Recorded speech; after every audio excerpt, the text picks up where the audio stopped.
خير الحديث كتاب الله وخير الهدي هدي محمد صلى الله عليه وسلم وشر الأمور محدثاتها وكل محدثة بدعة وكل بدعة ضلالة وكل ضلالة في النار. فأعوذ بالله من الشيطان الرجيم.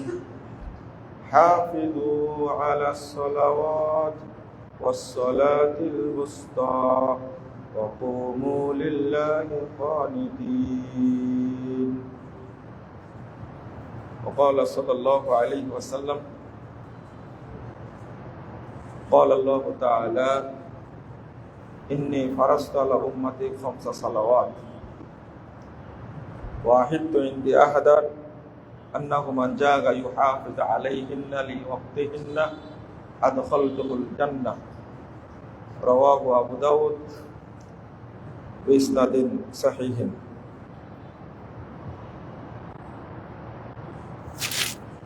সম্মানিত মুসল্লিবৃন্দ,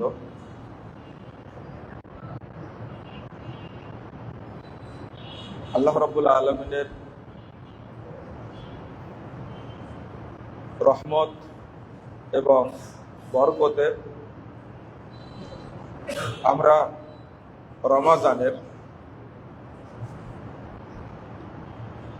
সিয়ামগুলো পালন করতে পেরেছি। এজন্য আল্লাহর কাছে শুকরিয়া আদায় করি, আলহামদুলিল্লাহ। এটা লাগানো হয়নি, মনে হয় ঘরে লাগাতে হবে, ঠিক আছে?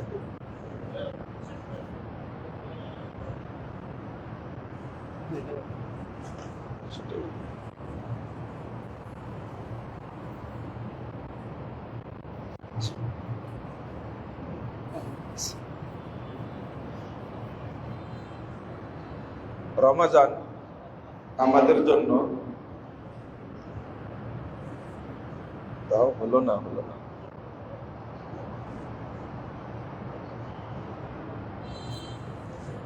এই সাইডটা খুলে যাচ্ছে এখন, ঠিক আছে?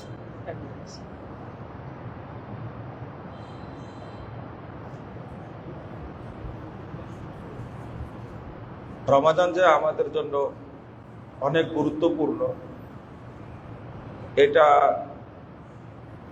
আমরা আগে বুঝিনি বা বোঝার চেষ্টাও করিনি।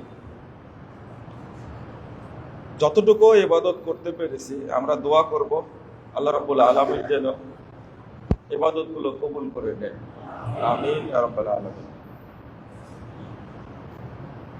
রমাজান চলে যাওয়ার পরে আমাদের দায়িত্ব, ডিউটি কি আসলে শেষ হয়ে গেছে? না, শেষ হয়নি। এই সতর্কতার জন্যই আমি রমাজানের প্রশিক্ষণটা যেন অব্যাহত রাখতে পারি সেই বিষয়ে আলোচনা করব ইনশাআল্লাহ। ওয়া তাওফীকি ইল্লা বিল্লাহ, আলাইহি তাওয়াক্কালতু ওয়া ইলাইহি উনীব।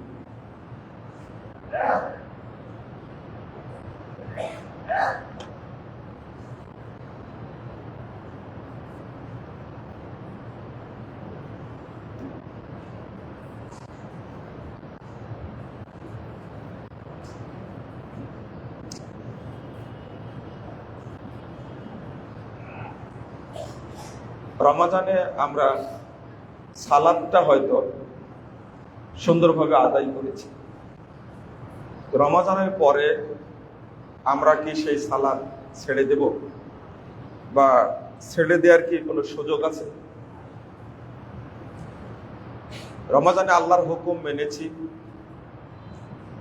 আমরা সেই অভ্যাসটা সারা বছর অব্যাহত রাখার চেষ্টা করি। যদি না করি তাহলে আমাদের অবস্থানটা কেমন হবে? আল্লাহ বলছেন সূরা বাকারা 238 নম্বর আয়াত, হাফিজু আলাস সালাওয়াত ওয়াস-সালাতিল উসতা ওয়া কুমু লিল্লাহি কানিতিন। তোমরা সালাত সমূহের হেফাজত করো, বিশেষ করে আসর সালাত। সালাতের হেফাজত সম্পর্কে আরো আয়াত এসেছে। আল্লাহ বলছেন, ওয়াল্লাযীনা হুম আলা সালাওয়াতিহিম ইউহাফিযুন উলাইকা হুমুল ওয়ারিসুন আল্লাযীনা ইয়ারিসুনাল ফিরদাউসা হুম ফিহা খালিদুন। সালাতের যারা হেফাজত করে তারা ওই সমস্ত ব্যক্তির উত্তরসূরি হবে যারা জান্নাতুল ফেরদাউসের ওয়ারিস হবে। আমরা যদি সালাতের হেফাজত করি, আল্লাহ রাব্বুল আলামিন আমাদেরকে জান্নাতুল ফেরদাউসে থাকার জায়গা করে দিবেন। হেফাজত বলতে কি বোঝায়? হেফাজত হলো আল মুহাফাযাতু আন তাকুনা বিআদাইহা আউওয়ালা ওয়াক্তিহা। সালাতের হেফাজত বলতে প্রথম হলো আউয়াল ওয়াক্তে আদায় করা। আউয়াল ওয়াক্তে সালাতটা আদায় করা। সালাতের হেফাজত বলতে প্রথম কথা এটা। যদি সালাতের হেফাজত করতে আমরা ব্যর্থ হই, আল্লাহ রাব্বুল আলামিন বলছেন, ফাওয়াইলুল লিল মুসাল্লিন, মুসল্লিদের জন্য ওয়াইল। মুসল্লিদের জন্য ওয়াইল। ওয়াইল মানে কি? ওয়াইল মানে কি বলেন? হ্যাঁ, জাহান্নাম। ওয়াইল মানে স্পেশাল জাহান্নাম। ওয়াইল মানে স্পেশাল জাহান্নাম। সাহাবীরা এই আয়াতের অনুবাদ করতেন, ফাওয়াইলুল লিল মুনাফিকিন, যারা মুনাফিক মুসল্লি তাদের জন্য ওয়াইল। ওয়াইলটা কি? ইবনে মাসউদ রাদিয়াল্লাহু আনহু বলছেন, ওয়াদিন ফি জাহান্নাম, জাহান্নামের একটা উপত্যকা, একটা বিশেষ অঞ্চল, বাঈদুল কার, যেটা অন্যান্য জাহান্নাম থেকে সবচেয়ে বেশি গভীর, খবিসুত তুম, যে জাহান্নামের খাদ্য পচা, দুর্গন্ধযুক্ত। তো আমরা যদি জাহান্নামটাকে বুঝতে চাই এইভাবে, মুনাফিক মুসল্লিদেরকে আল্লাহ বিশেষ জাহান্নামে রাখবেন। আল্লাহ বলছেন, ফাখলাফা মিন বাদিহিম খালফুন আদাউস সালাহ ওয়াত্তাবাউশ শাহওয়াত ফাসাউফা ইয়ালকাউনা গায়্যা। তারা মরীচিকা, অপদার্থ, যারা সালাত নষ্ট করে, প্রবৃত্তির অনুসরণ করে, ফাসাউফা ইয়ালকাউনা গায়্যা, তারা অচিরেই জাহান্নামের তলদেশে নিক্ষিপ্ত হবে। এই ওয়াইলটাই হলো গাইয়া। ইমাম আমাশ রাহিমাহুল্লাহ তিনি বলছেন, ওয়াদিন ফি জাহান্নাম, জাহান্নামের মধ্যে একটা বিশেষ উপত্যকা, একটা দ্বীপ, মিন দামিন ওয়া কাইহিন, যে জাহান্নামটা তৈরি করা হয়েছে পচা রক্ত এবং পচা পুঁজ দ্বারা। এই জাহান্নামে অন্য কোনো খাবার নাই, শুধু পচা পুঁজ আর পচা রক্ত আছে, দুর্গন্ধযুক্ত। এখানে কাদেরকে রাখবেন? আমি কিন্তু বেনামাজির কথা বলছি না। কার কথা বলছি? নামাজির কথা কথা বোঝা যাচ্ছে কি, স্পষ্ট হচ্ছে? আসলে আমার কানেই সেট হচ্ছে না, না উল্টা করে সেট করেছো বুঝছি না, সরে যাচ্ছে কেন? হ্যাঁ, ভালো করে লাগাতে পারছো না কেন? তো যদি আমরা একটা জিনিস খেয়াল করি যে মুনাফিক মুসল্লি কারা, ইমাম ইবনুল কাইয়িম রাহিমাহুল্লাহ তিনি কোরআনের আয়াত এবং হাদিস থেকে মুনাফিক মুসল্লিদের 6টা বৈশিষ্ট্য বের করেছেন, 6টা বদ অভ্যাস। তার মধ্যে একটা হলো আল কাসালু ইলা কিয়ামিহা, যারা সালাতে আসতে অলসতা করে, নামাজ পড়ে কিন্তু সালাতে আসতে কি করে? অলসতা করে। এই যাচ্ছি মানে তৎপর না। 2 নম্বর হলো আত-তাখাল্লুফু আনিল জামআ, নামাজ পড়ে কিন্তু জামাতে পড়ে না। নামাজ পড়ে কিন্তু জামাতে পড়ে না, বাড়িতে পড়ে, দোকানে পড়ে, জামাতে আসে না, মসজিদে আসে না। 791 নম্বর হাদিস ইবনু মাজার মধ্যে এসেছে, এটা একটু পরে বলি। 3 নম্বরটা হলো তাখিরুস সালাহ, নামাজ পড়ে দেরিতে পড়ে। তাখিরুস সালাহ, তাহলে 1 নম্বরটা কি হলো? সালাত পড়ে কিন্তু আসতে কি করে? অলসতা করে। 2 নম্বরটা হলো আত-তাখাল্লুফু আনিল জামাআহ, নামাজ পড়ে জামাতে পড়ে না। আর আগেরটা জামাতে পড়ে কিন্তু আসতে কি করে? অলসতা করে, অলসতা করে, দেরি না। 3 নম্বরটা হলো তাখিরুস সালাহ, সালাত পড়ে দেরিতে পড়ে, জামাতেই পড়ে কিন্তু কি করে? দেরিতেই পড়ে।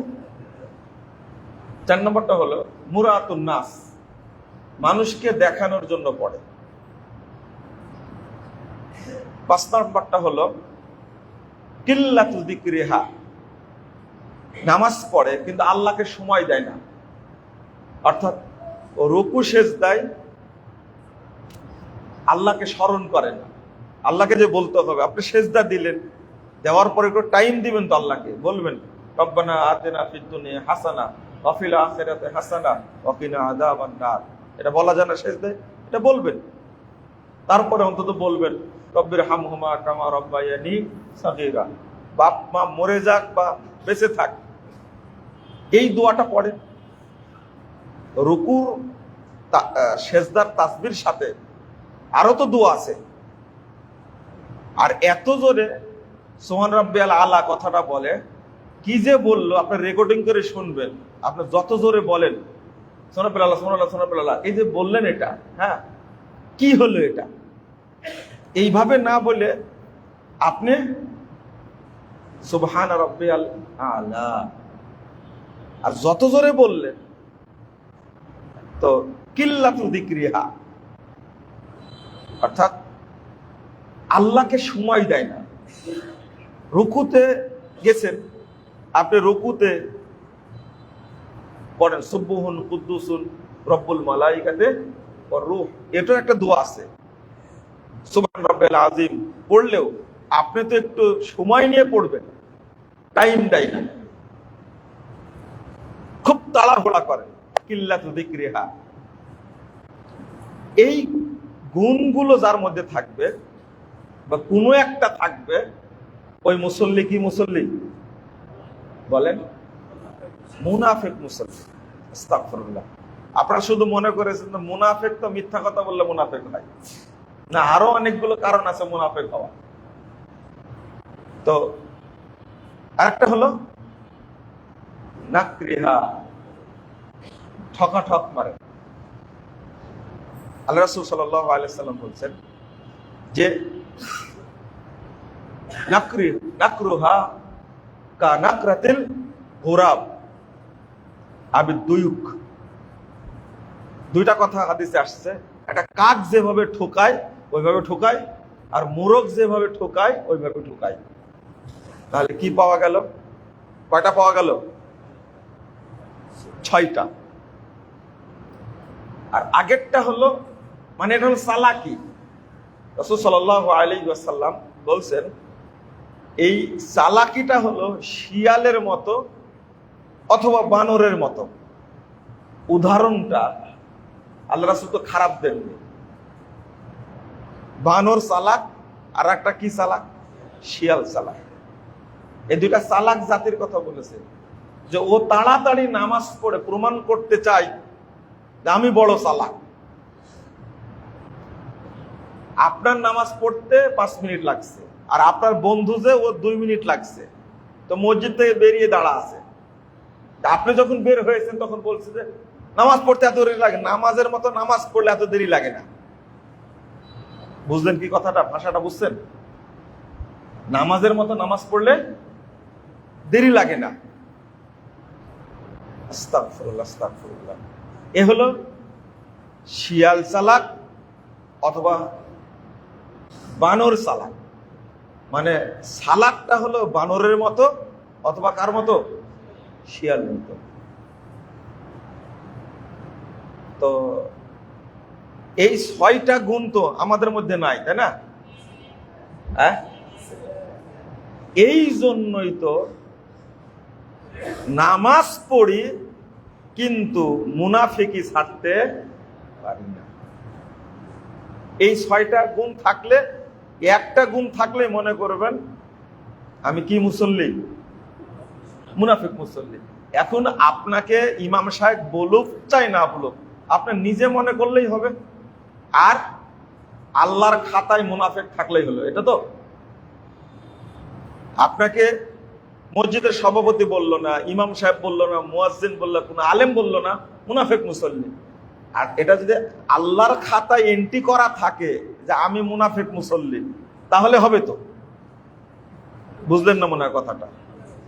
তাহলে বিশ্বাস করবেন? কথা মনে বুঝেননি, তাই না?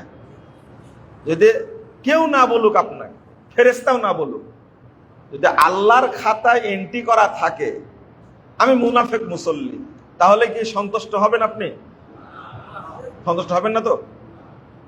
তাহলে অসন্তুষ্ট হবেন। আল্লাহ কেন মুনাফিক লিখছে?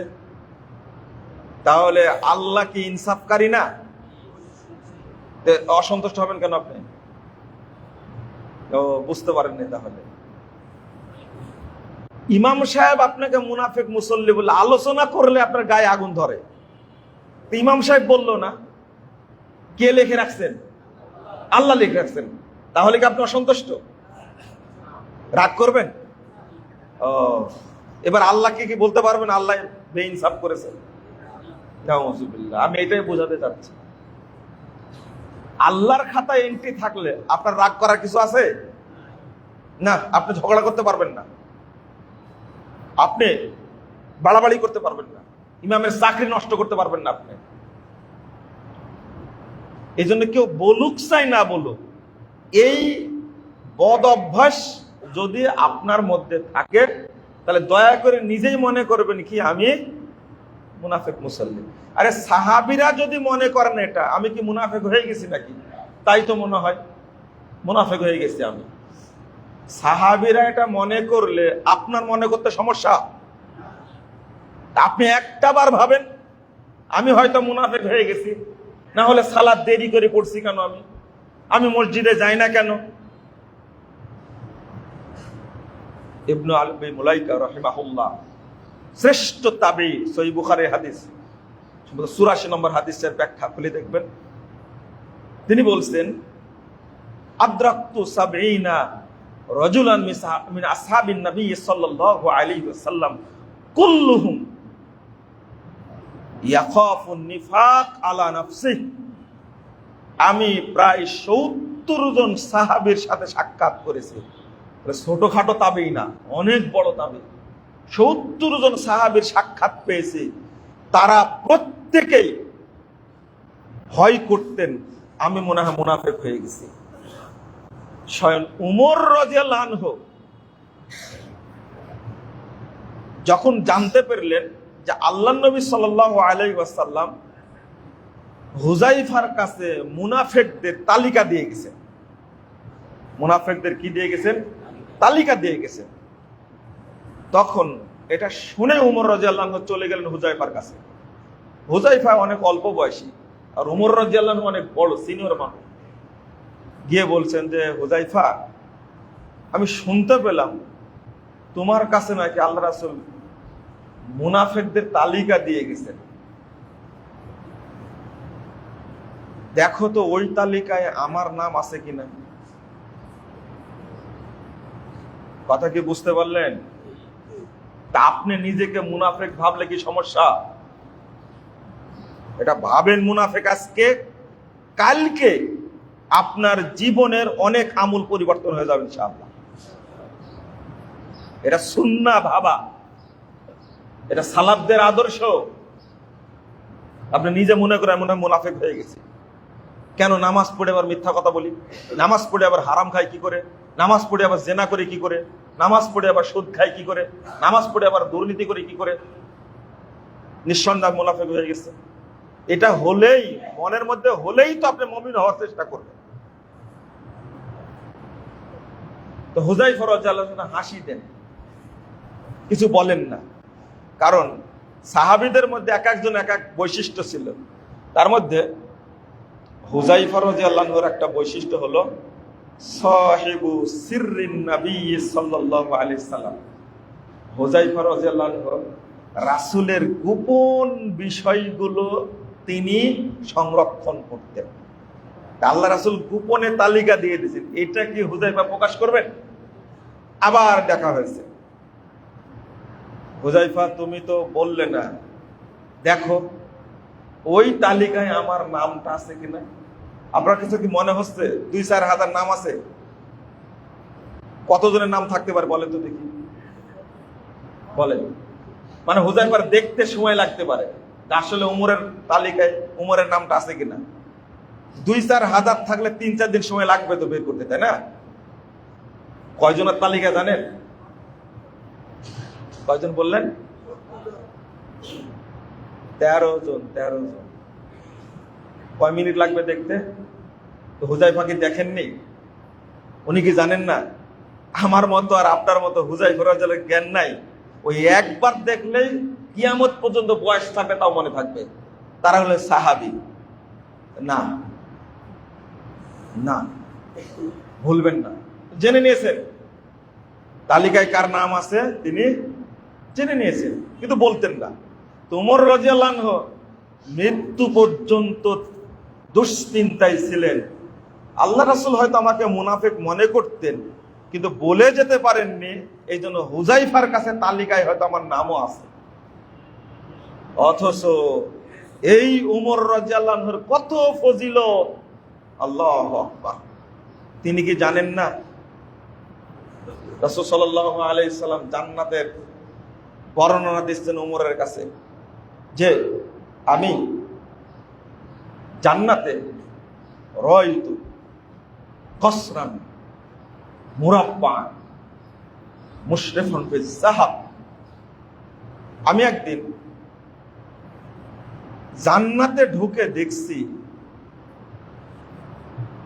একটা প্রাসাদ, যে প্রাসাদের উত্তর পূর্ব পশ্চিম কিছুই চেনা যায় না, পুরো দিগন্ত জুড়ে প্রাসাদ, আর পুরো প্রাসাদটা তৈরি করা আছে স্বর্ণ দ্বারা।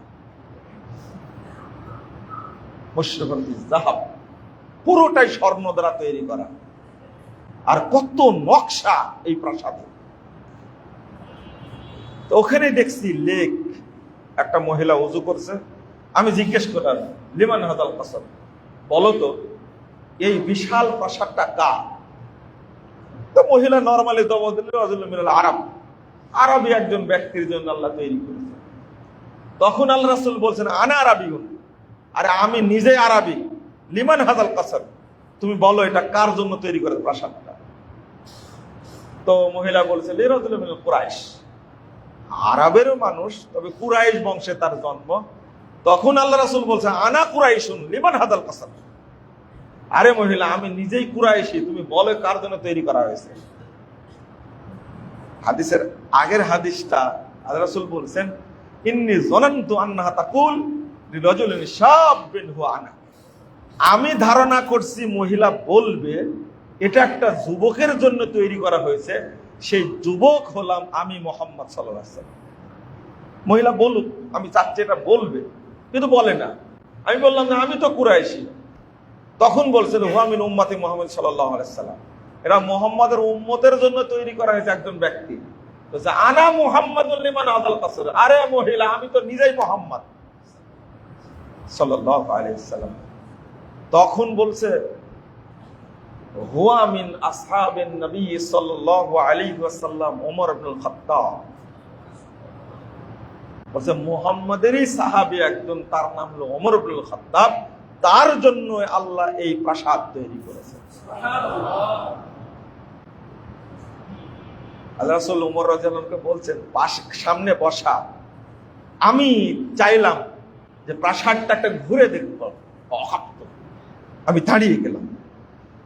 ওয়া যাকারতু গায়রাতাক, ওমর আপনার ব্যক্তিত্বটা আমার স্মরণ হলো।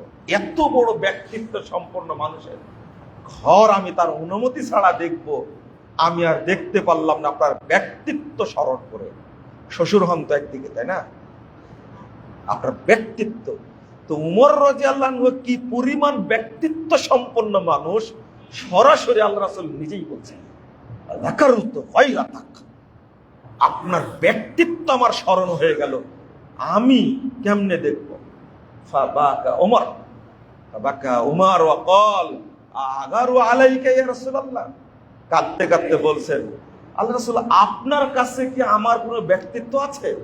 আপনি যত বড় ব্যক্তিত্ব সম্পন্ন মানুষ, সেক্ষেত্রে আমার ব্যক্তিত্ব কি কাজে লাগে? আপনি দেখলেন না কেন? কত বর্ণনা নেবেন ওমর রাদিয়াল্লাহু আনহু সম্পর্কে। ওমর রাদিয়াল্লাহু আনহু 10 জন সাহাবীর একজন, তাই না? ওই যে উহুদ পাহাড়ে গিয়ে যখন 3 জন উঠেছেন উহুদ পাহাড়ের উপর, উহুদ পাহাড় ভার সহ্য করতে পারেনি, উহুদ পাহাড় কাঁপতে শুরু করেছে।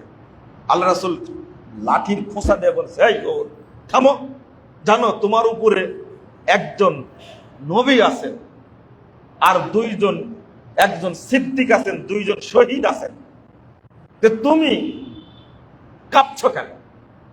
কে কে তাহলে?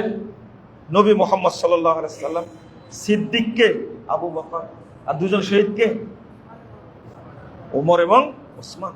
2 জন শহীদ আছে, কি কি মর্যাদা তার!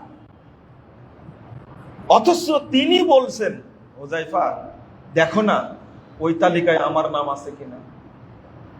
আপনি নিজেকে মুনাফিক মনে করবেন, এটা কি অন্যায়? এতক্ষণ এটাই বুঝাতে চাইলাম। আপনি মুনাফিক নিজেকে মনে করলে আপনি নিজে মুমিন হওয়ার চেষ্টা করবেন। আল্লাহ যেন আমাদেরকে এই মুনাফিকি স্বভাব থেকে হেফাজত করেন, বলেন আমিন। তো প্রথম কথা যেটা বলছিলাম, নামাজ পড়ি কিন্তু মসজিদে পড়ি না, তাই না? বাড়িতে পড়ি। 791 নম্বর হাদিস ইবনু মাজার মধ্যে এসেছে, মুহাম্মদ রাসূলুল্লাহ সাল্লাল্লাহু আলাইহি ওয়াসাল্লামের কাছে একজন সাহাবী, তারই সাহাবী আব্দুল্লাহ ইবনে উম্মে মাকতুম, অন্ধ সাহাবী, তিনি এসে বলছেন, আনা রাজুলুন আ'মা ইয়া রাসূলুল্লাহ, আল্লাহ রাসূল আমি একজন অন্ধ ব্যক্তি, ওয়ালাইসা লি কায়দিন ইয়াকুতুনি আল মসজিদ, আর আমাকে মসজিদে ধরে নিয়ে যাবে এরকম কোন লোক নাই, এরকম কোন কেউ নাই আমার। আর তাজিদুলাকা লি রুখসাতান, তো আপনি কি আল্লাহর কাছ থেকে আমার জন্য একটু ছাড় পাবেন কি? আল্লাহর কাছ থেকে আপনি ছাড় নিতে পারবেন কি?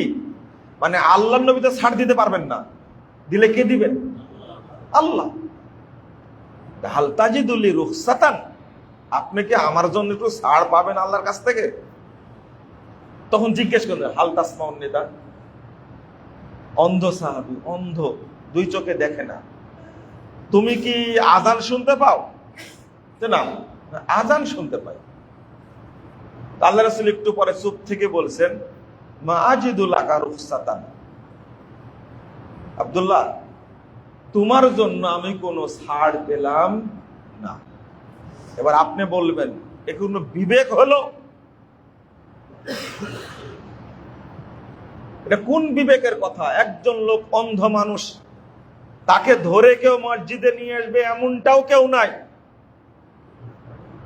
আর বলছে তার জন্য ছাড় পেলাম না। আচ্ছা, আপনি কি এই হাদিস কোনোদিন শুনেছেন? অনেকবার শুনেছেন। একটু মনে করেন তো, অন্ধ ব্যক্তি মসজিদে না আসলে যদি সালাত না হয়, তা আপনার সালাত হতে পারে মসজিদে না আসলে? আপনি কখনো কল্পনা করেছেন?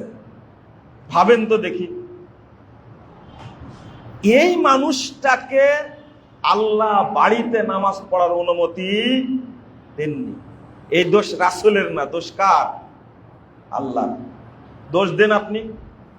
আপনার তো খুব মায়া মহব্বত। তো মসজিদে সালাত আদায় আপনি না করলে প্রথমত মুনাফিক। আল্লাহ রাসূল কি বলেছেন? মা ইয়াতাখাল্লাফু আনিস সালাহ ইল্লা মুনাফিকুন উলিমা নিফাকুহু। 654 নম্বর হাদিস, মুসলিমের মধ্যে এসেছে। অর্থাৎ মুনাফিকই কেবল জামাতে নামাজ পড়ে না। বুঝেন কথা? দুইটা পথ। জুমা মসজিদে না আসলেও আপনাকে ওয়াক্ত মসজিদ তৈরি করতে হবে। 3 নম্বর পথ হলো যে আপনি 20 তলা বিল্ডিং এ থাকেন, 15 তলা বিল্ডিং এ থাকেন, আপনি নামতে পারেন না, মসজিদে হাজির হতে পারেন না, তো ওই বিল্ডিং এ নামাজের ব্যবস্থা থাকতে হবে। সবচেয়ে ভালো হয় যেখানে বাড়ি করবেন আগে নিশ্চিত হতে হবে আমি মসজিদে সালাত পড়তে পারবো কি পারবো না। 1 নম্বর, আগে বাড়ি না, আগে কি? মসজিদ। আগে মসজিদ, এই মসজিদে সালাত পড়তে পারবেন কিনা। 2, ওই বাসার কোনো ফ্ল্যাটে কোনো জায়গায় জামাতের ব্যবস্থা আছে কিনা, এটা দেখার পরে আপনার বাসা বাড়ি ঠিক করবেন। এখন বলুন নামাজই পড়ি না, আর ওইদিকে খেয়াল করার দরকার আছে? এই কথাটা তুচ্ছতাচ্ছিল্য সবার কথা। যে ব্যক্তি জান্নাতে যেতে চাইবে তার কথা এটা না। জান্নাতে সবাই যাবে? আদম আলাইহিস সালামকে বলবেন এই 1000 জনের মধ্যে একজনকে বের করে জান্নাত দাও, আর বাকি 999 জন কোথায় যাবে? জাহান্নামে যাবে। এই হাদিসটাও তো ভয় করার দরকার। তো অনেক মানুষের কথা আপনি বলবেন কেন? ভাববেন কেন অনেক মানুষের ব্যাপারে? বুঝতে পারেননি মনে হয়। অনেক মানুষের ব্যাপারে ভাববেন কেন আপনি? আমি তো ভাববো আমার কথা, আপনার কথা আপনি ভাববেন। তাহলে বাসা ভাড়া করার জন্য, বাসা করার জন্য প্রথম খেয়াল রাখতে হবে কি? মসজিদ আছে কিনা। কারণ মসজিদে ঢোকার সময় কি পড়েন? এটার অর্থ কি? আল্লাহুম্মা আফতাহ লি আবওয়াবা রাহমাতিক। আল্লাহর যত রহমতের দরজা আছে, যত বরকতের দরজা আছে, সব রহমত, বরকত এবং কল্যাণের দরজাগুলো মসজিদের সাথে কানেক্টেড। মসজিদে না আসলে আপনার রহমতের দরজা কোনোটাই খুলবে না। আল্লাহ, আমি কি বুঝাতে পারলাম? ভাষাটা কি? আল্লাহুম্মা আফতাহ লি আবওয়াবা রাহমাতিক। আল্লাহ, আমার জন্য তোমার যত রহমতের দরজা আছে সব খুলে দাও। মসজিদে এই জন্য 5 বার অন্তত মসজিদে এসে সালাতের কথা বলা হয়েছে, যেন আপনি 24 ঘন্টা আল্লাহর রহমতের মধ্যে বিরাজ করতে পারেন। মসজিদে না আসলে আপনার জন্য রহমতের দরজা খুলবে না, খুলবে না। আগে মসজিদ দেখতে হবে। আরেকটা বিষয় হলো, রাসূল সাল্লাল্লাহু আলাইহি ওয়াসাল্লাম বলছেন, এটাও ইবনু মাজার হাদিস, মান সামিয়ান নিদা ফারিগান সাহিহান ফালাম ইয়াতিহি ফালাম ইউজিব ফালা সালাত আলা।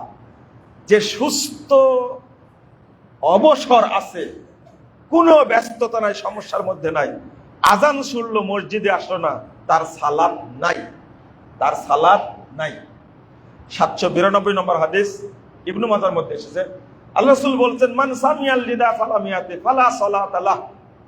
যে ব্যক্তি আজান শুনলো মসজিদে আসলো না, মানে আজান শুনলো না, ভাষাটা আজান শুনলো না, আল্লাহর ডাক শুনলো। কার ডাক? মুয়াজ্জিন যখন ডাকে আল্লাহু আকবার আল্লাহু আকবার, এই ডাকটা কি মুয়াজ্জিনের না আল্লাহ? আল্লাহ। ভাষাটা মান সামিয়ান নিদা, যে ব্যক্তি আল্লাহর ডাক শুনলো এবং হাজির হলো না, ফালা সালাত আলা, তার সালাত নাই। আল্লাহর ডাক এটা। আপনি যেখানেই থাকেন, ও মায়ের ডাক শুনতে পারেন, বাপের ডাক শুনতে পারেন, আল্লাহর ডাক শুনতে পারেন না কেন? মা যদি বলে বেটা চলে আই, ঢাকায় থাকেন আর দিল্লিতে থাকেন, মায়ের কথা শুনে ওই দিনই টিকিট কেটে চলে আসবেন, মা যেতে বলেছে। বাড়িতে থাকলেও বাজারে আছেন, মা ডাকছে চলে গেছে, মাকে এত গুরুত্ব দেন। কিন্তু মায়ের ডাকের চেয়ে কার ডাক, আল্লাহর ডাকে গুরুত্ব দিবেন? তাহলে একদিকে মুনাফেক, দুই দিকে মসজিদে না আসলে সালাত হবে না। 3 নম্বর, মসজিদে এসে জামাতে সালাত পড়া ফরজ। জামাত পড়া কি ফরজ? ওয়াজিব যাকে বলে এটা হলো ফরজ। সালাত যেমন ফরজ, জামাতে পড়াও তেমনি কি ফরজ। আরেকটা হলো অসুস্থতা, তাই না? অসুস্থ, কিভাবে আমি সালাত পড়বো? সুন্দর কথা, কিভাবে সালাত পড়বো? আচ্ছা, অসুস্থতা বলতে কতটুকু অসুস্থতা? কেমন অসুস্থতা? সর্দি লাগা, জ্বর আসা, পা ভেঙে যাওয়া, কি অসুস্থতা বলেন তো? কে জানেন আপনার? জ্ঞান হারিয়ে যাও, জ্ঞান হারিয়ে যাও, তাই না? জ্ঞান যে হারা যায় তা তো নামাজই নাই, এটা হলো না। তাহলে জ্ঞান যে হারা যায়, বেহুশ হয়ে যায়, তার জন্য কি নাই? নামাজই নাই, ইবাদতই নাই, তাহলে এটা হলো না। দেখেন, আপনারা চিন্তার বহু বছর আগে 256 হিজরিতে মারা গেছেন ইমাম বুখারী। 194 হিজরিতে জন্ম, 256 হিজরিতে মারা গেছেন ইমাম বুখারী। তার হাদিসের গ্রন্থের মধ্যে লিখছেন, অধ্যায় রচনা করেছেন, বাবু হাদ্দিল মারিজ, অসুস্থতার সীমা, কতটুকু অসুস্থ হলে। সেখানে যে হাদিসটা নিয়ে আসছেন, হাদিসটা কি জানেন? যে ব্যক্তি 2 জন ব্যক্তির কাঁধের উপরে ভর দিয়ে মসজিদে আসতে পারবে, 2 জন ব্যক্তির ঘাড়ের উপরে হাত দিবে আর পাটা শেষ হয়ে আসবে, যে ব্যক্তি মসজিদে এইভাবে আসতে পারবে সেই ব্যক্তি অসুস্থ না। বুঝেছেন? তাহলে এবার মিলায় দেখেন, চোখ উঠেছে, অসুস্থ, যেতে পারছে না, মাথা প্রচন্ড ব্যথা, যেতে পারছে না, জ্বর 104 ডিগ্রি, যেতে পারছে না। হাদিস কি বলছে? 2 জনের ঘাড়ের উপরে ভর দিয়ে কেউ যদি মসজিদে আসতে পারে সেই ব্যক্তি কি না? অসুস্থ না। রাসূল সাল্লাল্লাহু আলাইহি ওয়াসাল্লাম, আলী রাদিয়াল্লাহু আনহু, ইবনু আব্বাস, এই 2 জনের ঘাড়ের উপরে হাত দিয়ে মসজিদে এসেছিলেন। এই হাদিস বর্ণনা করেছেন ইমাম বুখারী। বেশি খুঁড়তে গিয়ে সমস্যা আমাদেরই, এর নাম অসুস্থতা। মসজিদে এসেই সালাত পড়তে হবে যদি মুনাফিকের খাতা থেকে নাম আমরা কাটাতে চাই। এই বদ অভ্যাস দয়া করে বন্ধ করতে হবে। এখন তাখিরুস সালাত, দেরি করে সালাত পড়া, এটাও কি? এটাও কি মুনাফিকের আলামত। আজান হয়ে গেছে, আজকে কয়টায় হয়েছে জোহরের টাইম? একজনও বলতে পারেন না। এটা মুমিনের বৈশিষ্ট্য না। বলেন কয়টায়? আজকে আসরে এই জহরের টাইম কয়টায় হয়েছে? 11:55 ঠিক বললেন তো? 12:03 12:02 বা 11:58 এইরকমই হবে। 11:58 থামেন।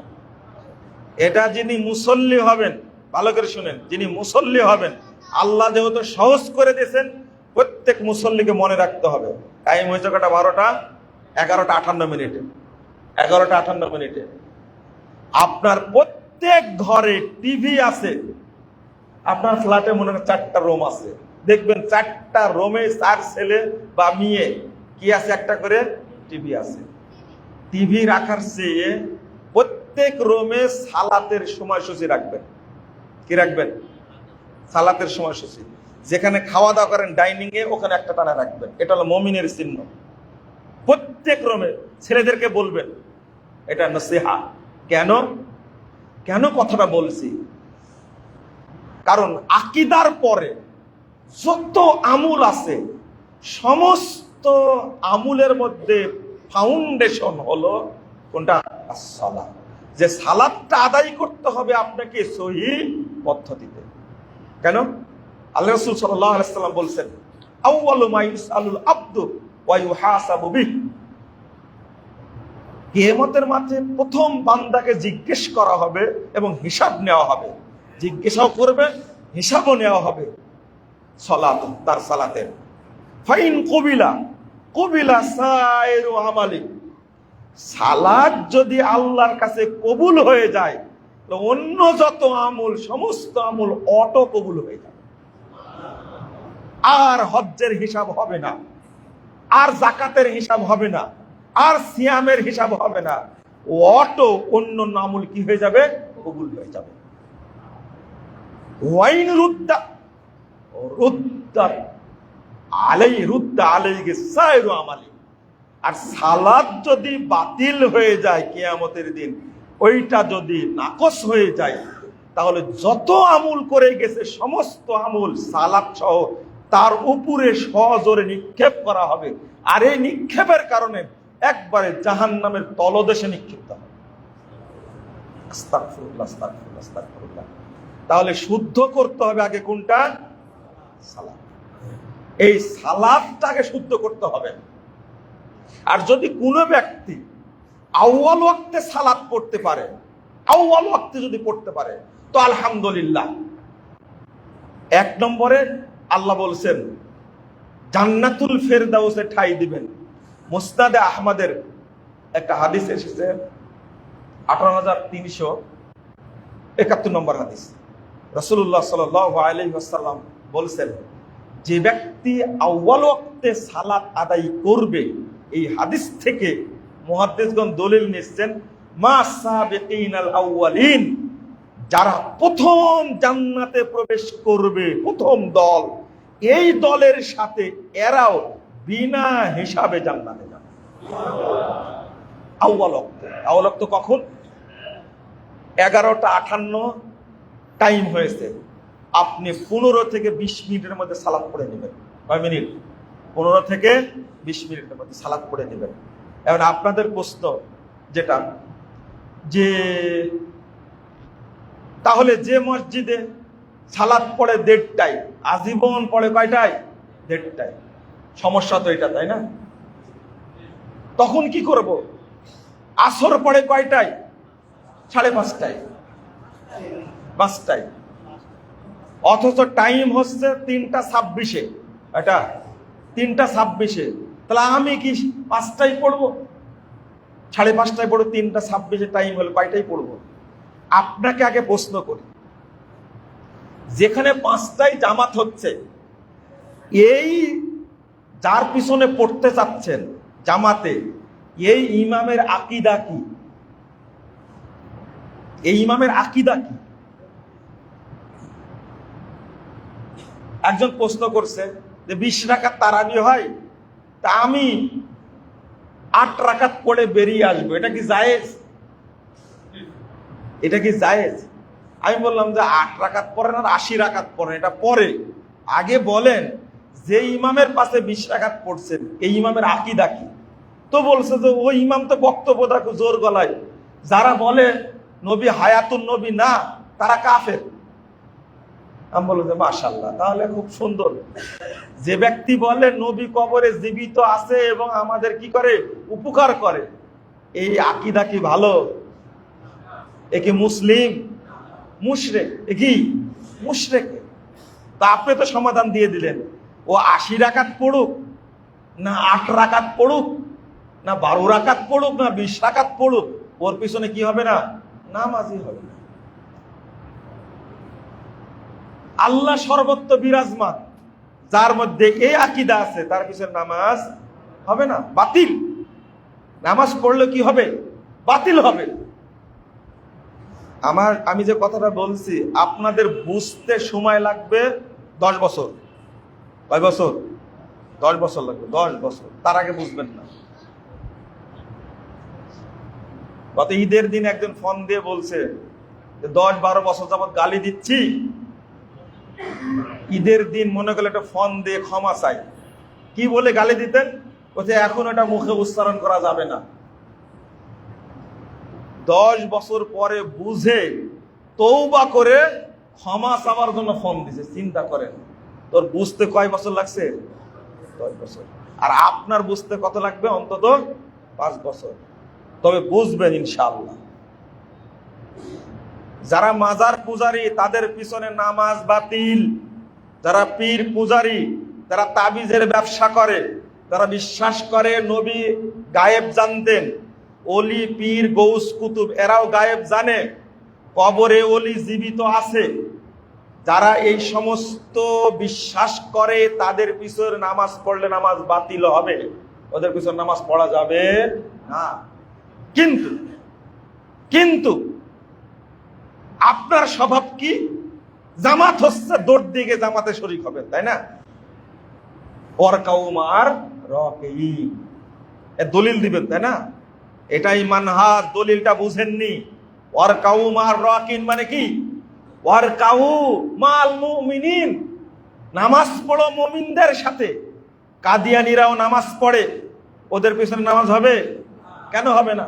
ওর কাউ মাল রকিন, ওরা কি মুমিন নাকি কাফের? শিয়ারাও নামাজ পড়ে, ওদের পিছনে নামাজ হবে? ইহুদিরাও নামাজ পড়ে। আপনি জানেন ইহুদিরা কয় রাকাত নামাজ পড়ে? না, 5 ওয়াক্তই পড়ে, কিন্তু 3 বার পড়ে। এই যে ইরানের রাফে যে শিয়া আছে না, ইরানের শিয়ারা, এই অমুসলিম এই মুশরিক গুলো কিন্তু 5 ওয়াক্ত নামাজ পড়ে। কয়বার পড়ে? 3 বারে পড়ে, জমা করে পড়ে।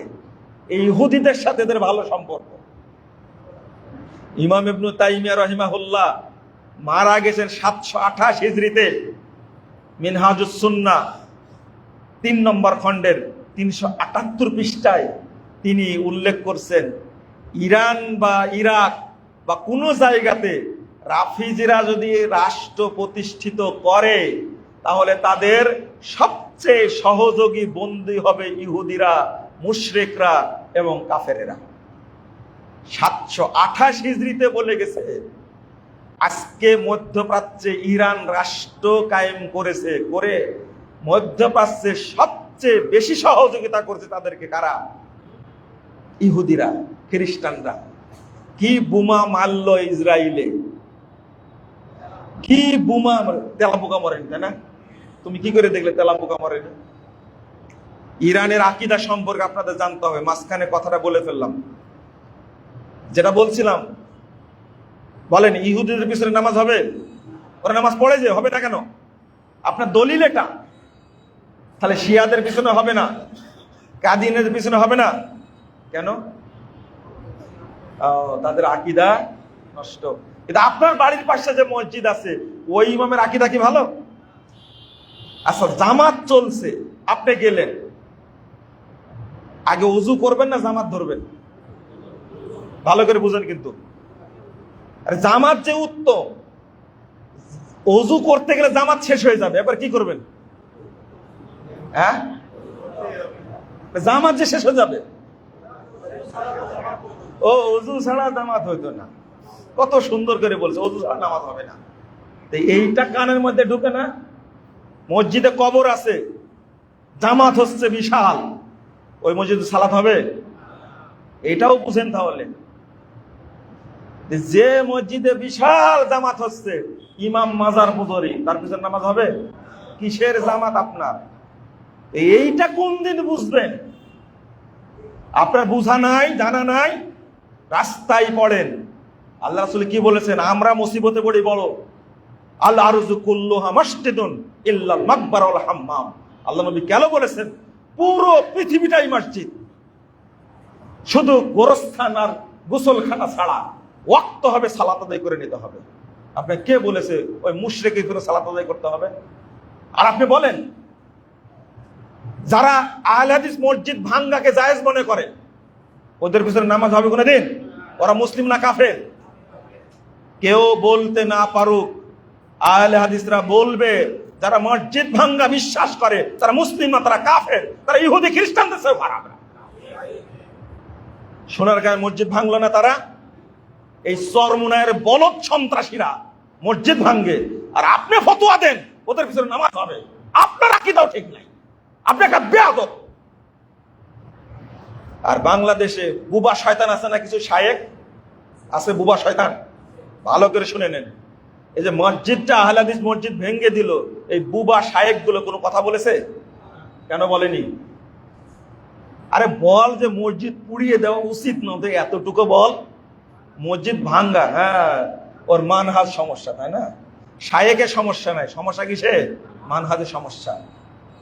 তুমি যে কোনো একটা বিষয়ে লাইভে এসে লাফালাফি করতে পারো, আল্লাহর মসজিদ ভেঙে দেয় চরমনের সন্ত্রাসীরা, পীর পূজারীরা, কবর পূজারীরা, তোমার মুখ দিয়ে একটা কথা বল না। তুমি আল্লাহর শত্রু, তুমি কিসের শায়েক?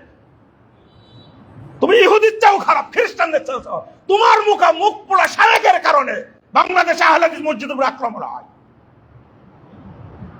আহলে হাদিস ভাইরা যেখানে অবস্থান করবেন, যেখানেই থাকবেন, আহলে হাদিস মসজিদকে, আহলে হাদিস মাদ্রাসাকে, আহলে হাদিস প্রতিষ্ঠানকে হেফাজতের জন্য প্রয়োজনে জীবন পর্যন্ত দিবেন। আমি জীবন দিব আল্লাহর ঘরের জন্য, কোন ব্যক্তির জন্য না। মসজিদ ভাঙবে মানে? বাংলাদেশে বেশ্যাখানা আছে, তাদের বিরুদ্ধে আক্রমণ করে। বাংলাদেশে কনসার্ট হয়, মাজার আছে, গান বাজনা হয়, এদের বিরুদ্ধে কোনো কথাবার্তা নাই। কথা কার বিরুদ্ধে? মসজিদের বিরুদ্ধে। চরমুনের মুরিদরা, এরা কি মানুষ? আর মানুষ তো পরের ব্যাপার, মুসলমান তো পরের ব্যাপার। মানুষ কি কিনা আগে চিন্তা করেন। মসজিদের কত সিনেমা হল আছে না, সেখানে কোনদিন হামলা করেছে এরা? আস্তাগফিরুল্লাহ। হামলা করে কোন জায়গায়? মসজিদের উপর হামলা করে। এরা মুসলমানই না, বরং ইহুদি, খ্রিস্টান, কাফেরের চেয়েও খারাপ এরা। যারা মসজিদ ভাঙ্গে, আপনার না জ্বললেও, আপনার অন্তরে না লাগলেও আমার অন্তরে লাগে। যে বাংলাদেশে আহলে হাদিসরা সংখ্যায় খুব কম, অন্য দেশের যে সংখ্যায় অনেক বেশি। আজকে প্রশাসনের লোক বসে বসে আঙ্গুল চুষে মসজিদ ভেঙে যায়। যদি একটা পূজা মণ্ডপে হামলা হতো, আজকে কি হতো বলেন তো দেখি? গোটা বাংলাদেশ তোলপাড় হয়ে যেত। প্রশাসন, ও ওসি সাহেব, এসপি সাহেব, ডিসি সাহেব, কাল কিয়ামতের মাঠে আপনারও বিচার হবে ইনশাআল্লাহ। হবেই বিচার আপনার। আপনি কেন মসজিদ পাহারা দিলেন না? আপনাকে কি বলেছি বেশ্যাখানা পাহারা দেন? মসজিদ আল্লাহর ঘর। যদি আপনি মুনাফিক না হন, আপনি যদি কাফের ইহুদিদের দালাল না হন, আমার মসজিদ হেফাজতের দায়িত্ব আপনার। আপনি প্রশাসনের লোক, আপনি কেন দায়িত্ব পালন করবেন না? আপনি র্যাব বাহিনীর সদস্য, পুলিশ বাহিনীর সদস্য, আপনি গোয়েন্দা বাহিনীর সদস্য। আমার টাকায় আপনার বেতন দেওয়া হয়। আমি আহলে হাদিসের ব্যক্তি, আমি আহলে হাদিসের সন্তান। বাংলাদেশে 4 কোটি আহলে হাদিস ট্যাক্স দেয়। বেটা, তুমি আমার মসজিদ পাহারা দিবে না কেন? তোমার পোশাকটা আমার টাকায় তৈরি করা হয়, তুমি আহলে হাদিস মসজিদ পাহারা দিবে না কেন? তুমি ওসি সাহেব, তোমার লজ্জা লাগে না?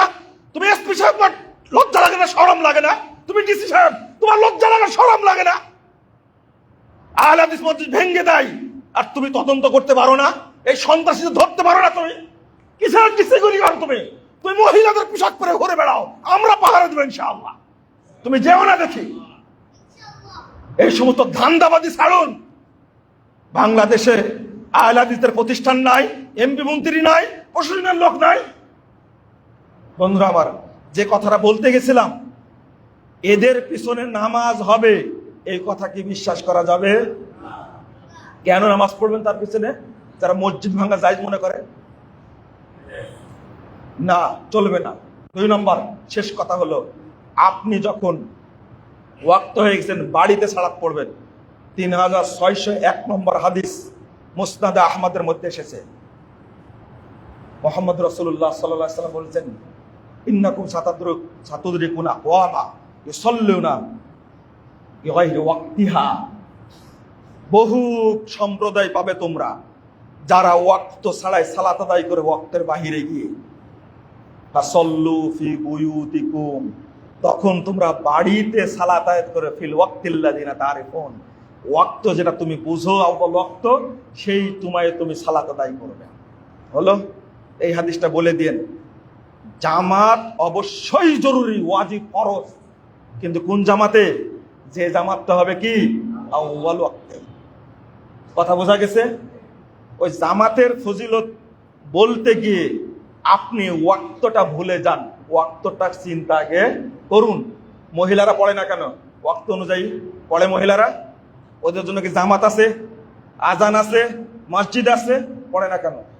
11:58 তো ওয়াক্ত হয়েছে, ওয়াইফকে বলবেন, এই সালাত পড়ো, আগে সালাত পড়ো, তারপরে রান্না বাড়া করো। আসরের সালাতের টাইম ঠিক রাখবেন, ফজরের সালাতের টাইম ঠিক রাখবেন, আউয়াল ওয়াক্তে সালাত পড়ার চেষ্টা করবেন ইনশাআল্লাহ। আল্লাহ যেন আমাদের তৌফিক দান করেন। আল্লাহ রাব্বুল আলামিন বলে দিয়েছেন, যে ব্যক্তি আউয়াল ওয়াক্তে সালাত পড়ে আমার কাছে আসবে, আল্লাহ বলছেন আমি তাকে জান্নাত দান করব। আল্লাহ তুমি আমাদের কবুল করো, আমিন ইয়া রাব্বাল আলামিন। বারাকাল্লাহু ফিকুম ওয়া জাযাকুমুল্লাহু খাইরান।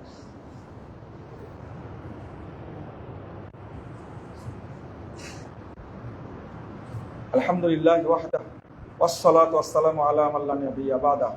আল্লাহুম্মা সাল্লি আলা মুহাম্মাদ ওয়া আলা আলি মুহাম্মাদ কামা সাল্লাইতা আলা ইব্রাহিম ওয়া আলা আলি ইব্রাহিম ইন্নাকা হামিদুম মাজিদ।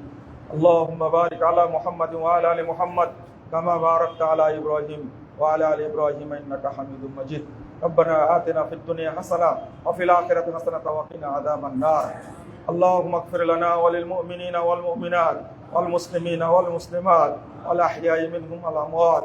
আল্লাহুম্মা আইজ্জিল ইসলাম ওয়াল মুসলিমিন, اللهم أيد الإسلام والمسلمين، اللهم أنجِ المستضعفين من المؤمنين في كل مكان، اللهم انصر إخوان المسلمين في فلسطين، اللهم انصر إخوان المسلمين في فلسطين، اللهم احفظ مسجد الأقصى يا أرحم الراحمين، يا حي يا قيوم برحمتك نستغيث، اللهم انزل رحمتك في فلسطين، اللهم إنهم مظلومون فانصرهم، اللهم إنهم مظلومون فانصرهم يا أرحم الراحمين، يا أكرم الأكرمين، يا حي يا قيوم برحمتك نستغيث، اللهم ان الكفرة والفجرة والمبتدة اليهود والنصارى والمشركين، اللهم خالف بين كلمتهم وزلزل أقدامهم وأنزل بهم بأسك الذي لا ترده عن القوم المجرمين، اللهم شكل شملهم ومزق جمعهم وخرب بنيانهم ودمر ديارهم وأنزل بهم بأسك الذي لا ترده عن القوم المجرمين، اللهم اشدد وطأتك على اليهود والنصارى والمشركين، اللهم اشدد وطأتك على القوم الظالمين والمجرمين، اللهم احصهم عددا واقتلهم بددا ولا تبق منهم احدا يا رب العالمين. ربنا آتنا في الدنيا حسنة وفي الآخرة حسنة وقنا عذاب النار. ربنا تقبل منا إنك أنت السميع العليم وتب علينا إنك أنت التواب الرحيم. وصلى الله على النبي.